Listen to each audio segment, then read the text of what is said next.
welcome back to my channel Faint Maths Classes. So ഇന്നത്തെ ക്ലാസ്സിൽ നമ്മൾ പഠിക്കാൻ പോകുന്നത് third chapter Trigonometric Functionsലെ exercise 3.3ലെ question number 6 ആണ്. അപ്പോൾ മിസ്സിൻ്റെ ചാനൽ കാണുന്നവർ സബ്സ്ക്രൈബ് ചെയ്യാനും അതേപോലെ തന്നെ ലൈക്ക് ചെയ്യാനും കമൻറ്റ് ചെയ്യാനും മാക്സിമം ഷെയർ ചെയ്ത് സപ്പോർട്ട് ചെയ്യാനും മറന്നു പോകരുത്. ഓക്കെ, അതോടൊപ്പം തന്നെ മിസ്സിന് സെക്കൻഡ് ചാനൽ കൂടിയുണ്ട് നെസ്ഫ വ്ളോഗ്സ്. അപ്പോൾ അതും കൂടി എല്ലാവരും ഒന്ന് സബ്സ്ക്രൈബ് ചെയ്തേക്കണേ, ഒന്ന് കണ്ട് സപ്പോർട്ട് ചെയ്തേക്കണേ. അപ്പോൾ മിസ്സിൻ്റെ സെക്കൻഡ് ചാനലിൻ്റെ ലിങ്ക് ഡിസ്ക്രിപ്ഷനിൽ കൊടുത്തേക്കാം. സോ അപ്പോൾ എല്ലാവരും അതൊന്ന് കണ്ട് സപ്പോർട്ട് ചെയ്യണം കേട്ടോ. ഓക്കെ, അപ്പോൾ നമുക്ക് നമ്മുടെ ക്ലാസ് ഇവിടെ സ്റ്റാർട്ട് ചെയ്യാം. സോ നമ്മുടെ ക്വസ്റ്റ്യൻ ഇതാണ്: prove the following. Cos of pi by 4 minus x into cos pi by 4 minus y minus sine of pi by 4 minus x into sine pi by 4 minus y is equal to sine of x plus y. അപ്പോൾ ഇതെങ്ങനെയാണ് നമ്മൾ ചെയ്യുന്നതെന്നുള്ളത് നോക്കാം. അപ്പോൾ prove ചെയ്യാൻ പറഞ്ഞാൽ നമ്മൾ സാധാരണ എങ്ങനെയാണ് ചെയ്യുക? LHS ഈക്വൽ ടു RHS അല്ലേ, ആ പരിപാടിയാണ് നമ്മൾ ചെയ്യുന്നത്. അപ്പോൾ നമുക്ക് എന്ത് ചെയ്യാം? LHS എടുത്ത് നമുക്കെടുത്ത് എഴുതാം. ഓക്കെ, അപ്പോൾ LHS സൈഡിൽ എന്തൊക്കെയാണ് കിടക്കുന്നത്? Cos pi by 4 minus x into cos pi by 4 minus y minus sine of pi by 4 minus x into sine pi by 4 minus y. ഇതാണ് നമ്മുടെ LHS സൈഡിൽ കിടക്കുന്നത്. ഓക്കെ, അപ്പോൾ ഇവിടെ നിങ്ങൾ ശ്രദ്ധിക്കേണ്ടുള്ള ഒരു കാര്യം, ഇവിടെയും പൈ ബൈ 4 മൈനസ് എക്സ് ആണ്, ഇവിടെയും പൈ ബൈ 4 മൈനസ് എക്സ് ആണ്. ഇവിടെ പൈ ബൈ 4 മൈനസ് വൈ ആണ്, ഇവിടെയും പൈ ബൈ 4 മൈനസ് വൈ ആണ്. അപ്പോൾ നമുക്കൊരു കാര്യം ചെയ്യാം. ഈ ഒരു സം ഈസി ആക്കുന്നതിന് വേണ്ടിയിട്ട് നമുക്ക് പൈ ബൈ 4 മൈനസ് എക്സിനെ നമുക്ക് എന്തായിട്ട് എടുക്കാം? എ ആയിട്ട് എടുക്കാം. ഓക്കെ, അതേപോലെ നമുക്ക് പൈ ബൈ 4 മൈനസ് വൈനെ നമുക്ക് എന്തായിട്ട് എടുക്കാം? ബി ആയിട്ട് എടുക്കാം. ഓക്കെ, അപ്പോൾ നമുക്കിനി എങ്ങനെ എഴുതാം? കോസ്, നമുക്ക് ഈ പൈ ബൈ 4 മൈനസ് എക്സിൻ്റെ അവിടെ എന്താണ് കൊടുക്കേണ്ടുള്ളത്? A into then cos pi by 4 minus y, അവിടെ എന്താ നമ്മൾ കൊടുക്കേണ്ടുള്ളത്? ബി. ഇവിടെ ഡോട്ട് റെപ്രസെൻറ്റ് ചെയ്യുന്നത് ഇൻറ്റുവിനെയാണ്. ഇനി ഇവിടെ എന്താ ഉള്ളത്? Minus sign. അപ്പോൾ നമ്മളും മൈനസ് സൈൻ ഇട്ട് കൊടുത്തു. ദെൻ സൈൻ, ഇവിടെ പൈ ബൈ 4 മൈനസ് എക്സ് ആണ്. പൈ ബൈ 4 മൈനസ് എക്സിനെ നമ്മൾ എന്തായിട്ടാണ് കൺസിഡർ ചെയ്തത്? എ ആയിട്ട്. അപ്പോൾ നമുക്കവിടെ എ കൊടുക്കാം. Then into sine pi by 4 minus y, അവിടെ എന്താ എഴുതാം? ബി ഇസ് ഈക്വൽ ടു, നിങ്ങൾ നോക്കിക്കഴിഞ്ഞാൽ ഇപ്പം നമ്മൾ പഠിച്ച ഒരു ഫോർമുല കിട്ടിയില്ലേ? അത് ഏത് ഫോർമുലയാണ്? നമ്മൾ പഠിച്ചിട്ടുണ്ടായിരുന്നു. Cos of A plus B is equal to cos A into cos B minus sine A into sine b. ഇത് നമ്മൾ പഠിക്കുന്ന ഒരു ഫോർമുലയാണ്. ഓക്കെ, ഈ ഒരു ചാപ്റ്ററിൽ നമ്മൾ പഠിക്കേണ്ടുള്ളതാണ് ഇതൊക്കെ തന്നെ. എന്തായിരുന്നു? Cos of A plus B is equal to cos A into cos B minus sine A into sine B. Okay, നേരത്തെയുള്ള ക്വസ്റ്റ്യനിൽ നമ്മൾ ഇതേപോലെ ഫോർമുലാസ് പഠിച്ചിരുന്നു. അപ്പം ഈ ഒരു ഫോർമുലയാണ് നമ്മൾ ഇവിടെയും യൂസ് ചെയ്യുന്നത്. അതായത് ഇപ്പം നമുക്ക് ഇതെല്ലാം നമ്മളിതായി പൈ ബൈ 4 മൈനസ് എക്സിനെ എയും പൈ ബൈ 4 മൈനസ് വൈനെ ബിയും ഒക്കെ ആക്കിയിട്ട് നമ്മൾ എഴുതിയപ്പോൾ ഈ ഒരു ഫോമിലാണ് നമുക്കിവിടെ കിട്ടിയത്. ഓക്കെ, അപ്പോൾ നമുക്ക് എന്ത് ചെയ്യാം? ഇതിനെ ചേഞ്ച് ചെയ്ത് അവിടെ നമുക്ക് എങ്ങനെ എഴുതാം? Cos of A plus B എന്ന് എഴുതാം.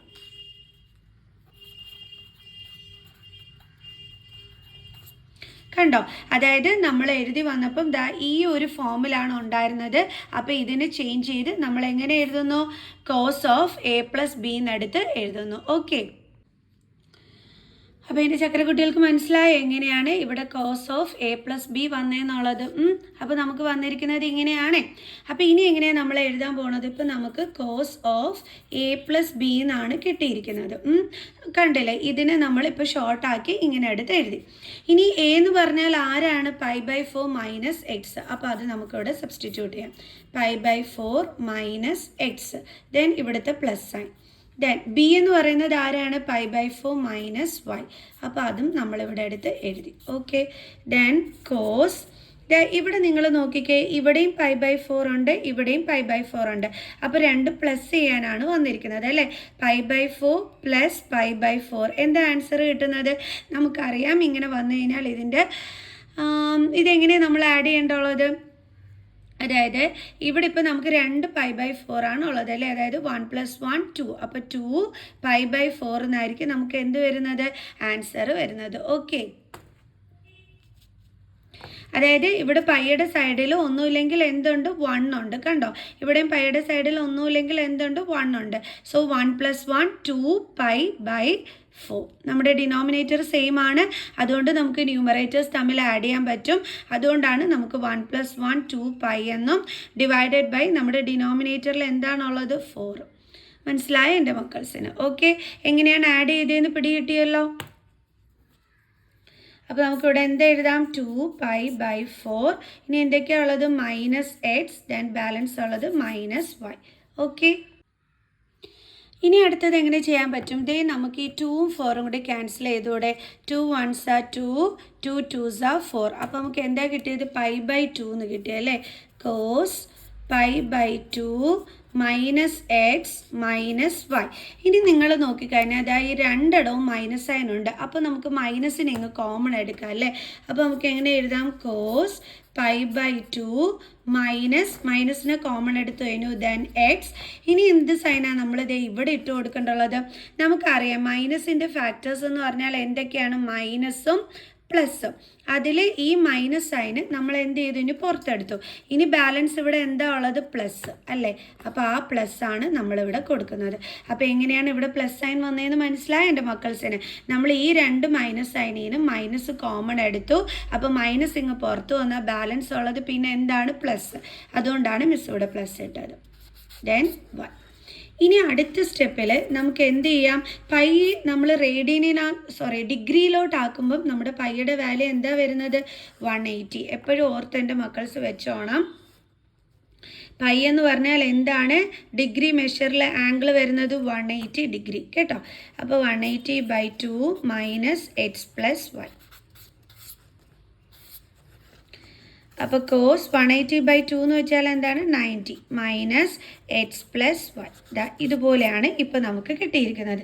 ഇനി എങ്ങനെയാണ് ചെയ്യുന്നതെന്നുള്ളത് മിസ് പറഞ്ഞുതരാം. ഇനി ശ്രദ്ധിച്ചിരുന്ന് കേട്ടോണം. ഓക്കെ, അതായത് നമ്മളിതാ ഈ എക്സ് പ്ലസ് വൈനെ കംപ്ലീറ്റ് ആയിട്ട് നമ്മൾ തീറ്റയായിട്ട് കൺസിഡർ ചെയ്യുന്നു. അതായത് അപ്പോൾ നമുക്ക് വരുന്ന എന്താണ്? 90 - തീറ്റ എന്നാണ് വരുന്നത്. ഓക്കെ, നിങ്ങൾ ഓർക്കേണ്ടുള്ള ഒരു കാര്യം 90 + തീറ്റ വന്നാലും 90 - തീറ്റ വന്നാലും നമ്മുടെ ഈ കോസ് ഒക്കെ ചേഞ്ച് ചെയ്ത് എന്തായിട്ട് മാറും? സൈനിലോട്ട് മാറും. ഓക്കെ, അതായത് എപ്പോഴും എൻ്റെ മക്കൾസ് ഓർത്ത് വെക്കേണ്ടുള്ള ഒരു കാര്യമാണ് 90 ± തീറ്റ വന്നാലും 270 ± തീറ്റ വന്നാലും cos sine sec cosec tan cot ഇങ്ങനെയൊക്കെ ചേഞ്ചസ് ഉണ്ടാകും എന്നുള്ളത് ഓർത്ത് വെച്ചോണം. അതേസമയം ഇപ്പോൾ 180 + തീറ്റ അല്ലെങ്കിൽ 180 - തീറ്റ, അതേപോലെ 360 + തീറ്റ, 360 - തീറ്റ ഒക്കെ വന്നു കഴിഞ്ഞാൽ ഒരു ചേഞ്ചസും ഉണ്ടാകില്ല. ഓക്കെ, എപ്പോഴാണ് പിന്നെ കൺവേർഷൻ ഉണ്ടാകുന്നത്? 90 ± തീറ്റ, 270 ± തീറ്റ ഇത് വരുമ്പോഴാണ് ചേഞ്ചസ് ഉണ്ടാകുന്നത്. അപ്പോൾ ഇവിടെ നമുക്ക് 90 - തീറ്റ ആണ് വന്നിരിക്കുന്നത്. അപ്പോൾ കോസ് ചേഞ്ച് ചെയ്ത് എന്തിലോട്ട് മാറും? സൈനിലോട്ട് മാറും. അപ്പോൾ നമുക്ക് എന്തെഴുതാം? സൈൻ എന്ന് നമുക്ക് എഴുതാനായിട്ട് പറ്റും. പിന്നെ ഈ സൈനിന് പോസിറ്റീവ് സൈൻ ആണോ അതോ നെഗറ്റീവ് സൈൻ ആണോ എന്ന് എങ്ങനെയാണ് നമുക്ക് അറിയാൻ പറ്റുന്നത്? ഇത് നോക്കിയിട്ടാണ് അത് നമ്മൾ കണ്ടുപിടിക്കുന്നത്. അതായത് നമ്മൾ പഠിച്ചിട്ടുണ്ട്, ഇപ്പോൾ ഇത് ഫസ്റ്റ് ക്വാഡ്രൻറ്റ്, ഇത് സെക്കൻഡ് ക്വാഡ്രൻറ്റ്, ഇത് തേർഡ് ക്വാഡ്രൻറ്റ്, ഇത് നമ്മുടെ ഫോർത്ത് ക്വാഡ്രൻറ്റ്. ഓക്കെ, അവിടെ നമ്മൾ ഒരു ട്രിക്ക് പഠിച്ചിട്ടുണ്ടായിരുന്നു. ആഫ്റ്റർ സ്കൂൾ ടു കോളേജ്, ഇങ്ങനെ ഒരു ട്രിക്ക് നമ്മൾ പഠിച്ചിട്ടുണ്ടായിരുന്നു അല്ലേ. അതിൽ നമ്മൾ പഠിച്ചിട്ടുള്ളതാണ്, നിങ്ങൾ നോക്കിക്കോ. അതേപോലെ തന്നെ ഇത് നമുക്കറിയാം 0, ഇത് നമുക്കറിയാം 90, ഇതെന്താണ് 180, ഇത് 270. ഒരു റൗണ്ട് കംപ്ലീറ്റ് ചെയ്യുമ്പോൾ നമുക്കിവിടെ 360 ആവും. ഇത് നമുക്ക് അറിയാവുന്നതാണ്. അപ്പോൾ ഈ ട്രിക്ക് നമുക്കറിയാം, അതേപോലെ ഇതും നമുക്കറിയാം. ഇതിൽ നമുക്ക് തന്നിരിക്കുന്ന 90 ആണ്. 90 എന്ന് പറയുമ്പോൾ എവിടെ വരും? ഫസ്റ്റ് ക്വാഡ്രൻറ്റിൽ അല്ലേ. ഈ ഫസ്റ്റ് ക്വാഡ്രൻറ്റിൽ നമ്മൾ എന്താ പഠിച്ചു വെച്ചിരിക്കുന്നത്? ആഫ്റ്ററിൻ്റെ ഫസ്റ്റ് ലെറ്റർ എന്താണ്? എ. അപ്പം മിസ് പറഞ്ഞു തന്നിരുന്നു ഫസ്റ്റ് ലെറ്റർ എ ആണെങ്കിൽ അവിടുത്തെ എല്ലാ ട്രിഗ്നോമെട്രിക് ഫങ്ഷൻസും എന്തായിരിക്കും? പോസിറ്റീവ് ആയിരിക്കും അല്ലേ? അതായത് സൈൻ ആണെങ്കിലും കോസ് ആണെങ്കിലും സീക്ക് കൊസീക്ക് ടാൻ കോട്ട് എല്ലാം തന്നെ എന്തായിരിക്കും? പോസിറ്റീവിലായിരിക്കും. അപ്പോൾ അവിടെ സൈൻ എന്തിലാണ് വരുന്നത്? പോസിറ്റീവിൽ. കണ്ടോ? അപ്പം നമ്മൾക്ക് സൈനിന് പോസിറ്റീവ് സൈൻ ആണോ നെഗറ്റീവ് സൈൻ ആണോ കൊടുക്കേണ്ടുള്ളതെന്ന് എവിടെ നിന്നാണ് നമ്മൾ മനസ്സിലാക്കുന്നത്? ഈ 90 മൈനസിൽ നിന്നും. 90 മൈനസ് എന്ന് പറയുമ്പോൾ ഫസ്റ്റ് ക്വാഡ്രൻ്റ് ആണ്. ഫസ്റ്റ് ക്വാഡ്രൻറ്റിൽ എല്ലാ ട്രിഗ്നോമെട്രിക് റേഷ്യോസും എന്തിലാണ് വരുന്നത്? പോസിറ്റീവിൽ. കണ്ടോ? പോസിറ്റീവ് ആണോ നെഗറ്റീവ് ആണോ എന്ന് നോക്കാൻ വേണ്ടി മിസ് പഠിപ്പിച്ചു തരുന്ന ട്രിക്കാണ് ആഫ്റ്റർ സ്കൂൾ ടു കോളേജ് എന്നുള്ളത്. ഡീറ്റെയിൽഡ് എക്സ്പ്ലനേഷനൊക്കെ ഇതിന് മുമ്പുള്ള ക്വസ്റ്റ്യൻസിൽ മിസ് തന്നിട്ടുണ്ട്. ഓക്കെ, അപ്പോൾ ഇപ്പം മനസ്സിലായല്ലോ. അപ്പോൾ സൈൻ എങ്ങനെയാണ് ഇവിടെ പോസിറ്റീവ് സൈന് വരുന്നതെന്നുള്ളത്. ഓക്കെ, ഇനി നമ്മൾ ഈ 90 മൈനസ് എഴുതേണ്ടുള്ള ആവശ്യമില്ല. കാരണം നമുക്ക് ഈ 90 മൈനസ് എന്ന് പറയുന്നത് പോസിറ്റീവിലാണോ നെഗറ്റീവിലാണോ എന്ന് നോക്കാൻ വേണ്ടിയിട്ടും അതേപോലെ തന്നെ നമ്മളിതാ 90 മൈനസ് എക്സ് പ്ലസ് വൈനെ തീറ്റ ആയിട്ട് കൺസിഡർ ചെയ്യുമ്പോൾ നമുക്ക് എന്തെങ്കിലും ചേഞ്ചസ് വരുന്നുണ്ടോ നോക്കുന്നതിന് വേണ്ടിയിട്ടായിരുന്നു ഉണ്ടായിരുന്നത്. ഇനി നമുക്കത് വേണ്ട. പിന്നെ എന്ത് മാത്രമാണ് ഇനി എഴുതേണ്ടുള്ളത്? നമ്മുടെ ആംഗിൾ. അതെന്താണ്? X plus y. കണ്ടില്ലേ? അപ്പോൾ ഇപ്പം നമുക്ക് കിട്ടിയത് എന്താണ്? Sine of x plus y. ഇനി എൻ്റെ മക്കൾസ് ഒന്ന് നോക്കിക്കേ, നമ്മുടെ RHS സൈഡിൽ എന്ത് തന്നെയാണ് കിടക്കുന്നത്? Sine of x plus y. നമ്മൾ പ്രൂവ് ചെയ്തു അല്ലേ? അപ്പോൾ നമുക്ക് എഴുതാം is equal to RHS. Hence അപ്പോൾ നമുക്കിപ്പോൾ ഇവിടെ എന്താ കിട്ടിയത്? LHS ഈക്വൽ ടു RHS എന്ന് കിട്ടി. അപ്പോൾ നമുക്ക് പറയാം ഹെൻസ് പ്രൂവ്ഡ്. കണ്ടോ? അപ്പോൾ എല്ലാവർക്കും മനസ്സിലായോ എങ്ങനെയാണ് ഈ ഒരു ക്വസ്റ്റ്യനൊക്കെ ചെയ്യേണ്ടുള്ളതെന്നുള്ളത്? അപ്പം ശരിക്കും പറഞ്ഞു കഴിഞ്ഞാൽ ഈ ഒരു ഫോർമുലയൊക്കെ എൻ്റെ മക്കൾസ് നല്ല രീതിയിൽ തന്നെ പഠിച്ചു വെക്കണം. കാരണം ഇതുപോലുള്ള കേസസിലൊക്കെ നമുക്ക് വേണ്ടുള്ളതാണ്. ഓക്കെ, അപ്പോൾ അതെല്ലാം നല്ല രീതിയിൽ പഠിച്ചു വയ്ക്കുക. അപ്പോൾ എല്ലാവർക്കും ഇന്ന് എക്സ്പ്ലെയിൻ ചെയ്ത് തന്നത് മനസ്സിലായി കാണുമെന്ന് തന്നെ മിസ് വിചാരിക്കുന്നു. അപ്പോൾ നെക്സ്റ്റ് വീഡിയോയുമായിട്ട് കാണുന്നത് വരെ എൻ്റെ മക്കൾസേ ബൈ ബൈ.